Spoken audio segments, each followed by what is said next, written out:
Amazon delivery boy ಹಾಗೂ ಸಿಬ್ಬಂದಿ ಮೇಲೆ ಯುವಕರ ಗುಂಪೊಂದು ಅವಾಚ್ಯ ಶಬ್ದಗಳಿಂದ ನಿಂದಿಸಿ ಹಲ್ಲೆ ನಡೆಸಿರುವ ಘಟನೆ ನಗರದ ನ್ಯೂ ಆದರ್ಶ್ ಕಾಲೋನಿಯಲ್ಲಿ ನಡೆದಿದೆ. ನಗರದ ಗೌಳಿ ಗಲಿಯ ವಿಜಯಕುಮಾರ್ ಗೌಳಿ ಸಿಬ್ಬಂದಿ ರೋಹನ್ ಹಲ್ಲೆಗೊಳಗಾಗಿದ್ದಾರೆ.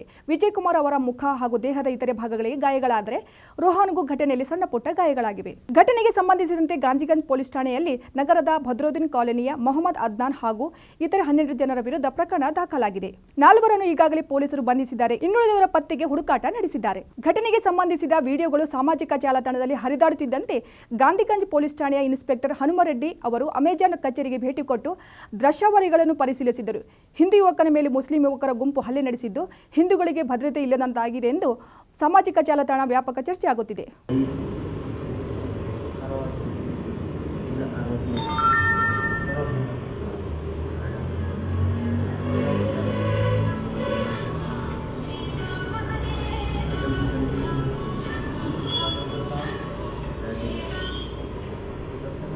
Hello.